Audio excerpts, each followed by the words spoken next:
तो स्वागत है आपका टारगेट एसएससी 2020 में। आज हम स्टार्ट करेंगे स्टैटिक जीके सीरीज का टॉपिक नंबर 18। इससे पहले हम 17 टॉपिक कर चुके हैं। सभी वीडियोज आपको मिल जाएंगे प्लेलिस्ट में। हर एक टॉपिक आपके लिए इंपॉर्टेंट होगा। स्टैटिक जीके की बात करें तो 15 to 20 क्वेश्चंस आपके पूछे जाते हैं स्टैटिक जीके से, जो कहीं ना कहीं बहुत ज़्यादा इंपॉर्टेंट रोल रखता है जीके सेक्शन की अगर बात करें।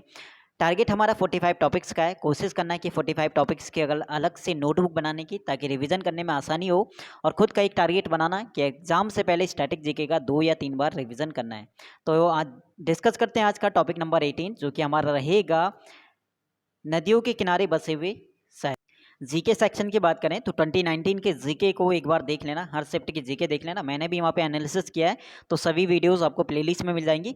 और जब आप एनालिसिस करोगे 2019 के जीके को, तो इस टॉपिक से आपका क्वेश्चन पूछे हुए थे इस बार भी, ठीक है, कि नदियों के किनारे जो शहर है, किसी शहर का आपका नाम दिया जाएगा और पूछा जाएगा कि किस नदी के किनारे ये पड़ता है। तो जैसे 24 के शिफ्ट था तो वहाँ पे और सा पूछा हुआ था, ऐसी और भी शिफ्ट थे जहाँ पे आप देखोगे कि इस टॉपिक से आपका क्वेश्चन पूछा जाता है। तो कहीं ना कहीं इंपॉर्टेंट क्वेश्चन है, वीडियो को लास्ट तक देखना।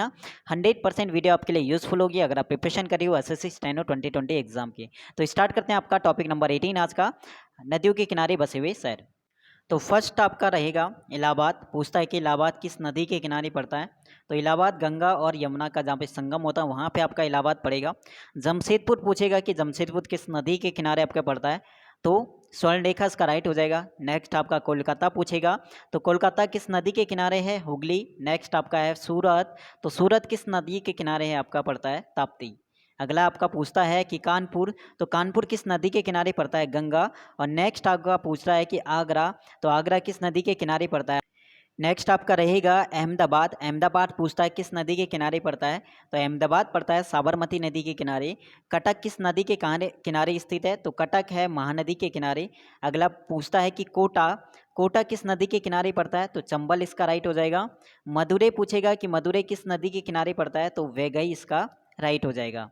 अगला पूछेगा कि श्रीरंगपट्टनम किस नदी के किनारे पड़ता है, तो कावेरी इसका राइट हो जाएगा। अगला पूछता है कि लखनऊ जो है किस नदी के किनारे पड़ता है, तो लखनऊ जो है गोमती के किनारे आपका पड़ेगा। नेक्स्ट है विजयवाड़ा। विजयवाड़ा किस नदी के किनारे पड़ता है, तो विजयवाड़ा किस नदी, पूछेगा नदी का नाम, तो कृष्णा नदी इसका राइट हो। पूछा जाता है कि वाराणसी जो है किस नदी के किनारे, तो वाराणसी किस नदी के किनारे, गंगा इसका राइट आंसर हो जाएगा। अगला पूछा जाएगा कि फिरोजपुर जो है किस नदी के किनारे स्थित है, तो फिरोजपुर है सतलज नदी के किनारे। हरिद्वार किस नदी के किनारे स्थित है, तो हरिद्वार है गंगा नदी के किनारे।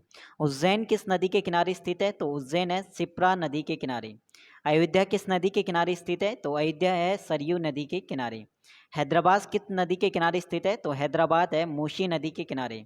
बद्रीनाथ पूछेगा कि बद्रीनाथ किस नदी के किनारे स्थित है, तो बद्रीनाथ जो है गंगा नदी के किनारे स्थित है।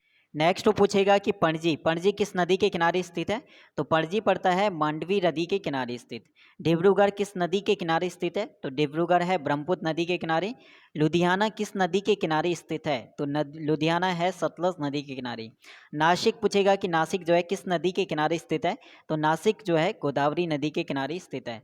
श्रीनगर किस नदी के किनारे स्थित है, श्रीनगर जो है झेलम नदी के किनारे स्थित है। दिल्ली किस नदी के किनारे स्थित है, तो दिल्ली जो है यमुना नदी के किनारे स्थित है। पटना जो है किस नदी के किनारे स्थित है, तो पटना जो है वो गंगा नदी के किनारे स्थित है। नेक्स्ट अगर पूछता है कि जबलपुर किस नदी के किनारे स्थित है, तो जबलपुर है नर्मदा नदी के किनारे। गुवाहाटी किस नदी के किनारे स्थित है, तो गुवाहाटी पड़ता है ब्रह्मपुत्र नदी के किनारे। तिरु तिरुनापली, तिरुचिन्नापली जो है, तिरुचिन्नापली चिरापली वो किस नदी के किनारे स्थित है, तो कावेरी इसका राइट हो जाएगा। संबलपुर पूछेगा कि संबलपुर जो है किस नदी के किनारे स्थित है, तो महानदी इसका राइट आंसर हो जाएगा। पुणे किस नदी के किनारे स्थित है, तो पुणे पड़ता है मुठा नदी के किनारे। और जौनपुर किस नदी के किनारे स्थित है, तो जौनपुर आपका पड़ता है गोमती नदी के किनारे स्थित। इसके अलावा नेक्स्ट कुछ इंपॉर्टेंट और देख लेना कि कुरनूल अगर पूछता है कि कुरनूल जो है किस नदी के किनारे स्थित है, तो कुरनूल आपका पड़ता है तुंगभद्रा नदी के किनारे। सोकोवा घाट किस नदी के किनारे स्थित है, तो ब्रह्मपुत्र नदी इसका राइट हो जाएगा। कन्नौज किस नदी के किनारे स्थित है, तो गंगा इसका राइट आंसर हो जाएगा। मदुरई जो है किस नदी के किनारे स्थित है, वैगई इसका राइट आंसर हो जाएगा। पणजी किस नदी के किनारे स्थित है, तो पणजी आपका पड़ता है मांडवी नदी के किनारे।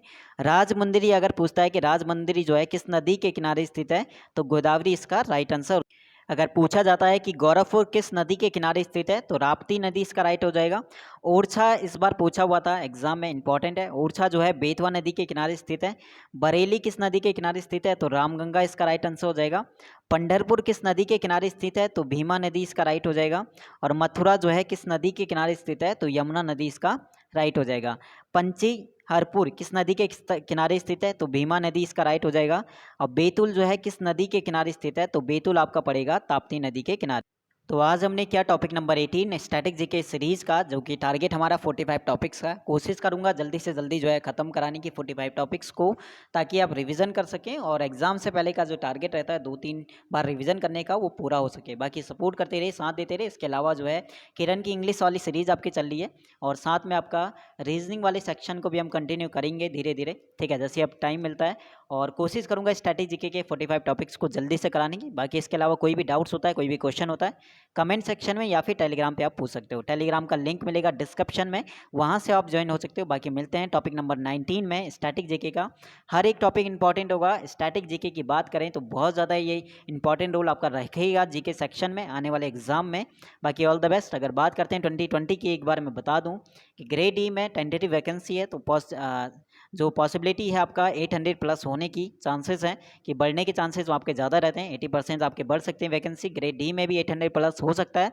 ग्रेड सी की बात करें तो 100 प्लस वैकेंसी जा सकती है। तो इंपॉर्टेंट, बहुत अच्छा मौका है एग्जाम इस बार 2020 वाला, ठीक है। तो ऑल द बेस्ट एग्जाम के लिए। बाकी मिलते हैं टॉपिक नंबर 19 में स्टैटिक जीके का। धन्यवाद।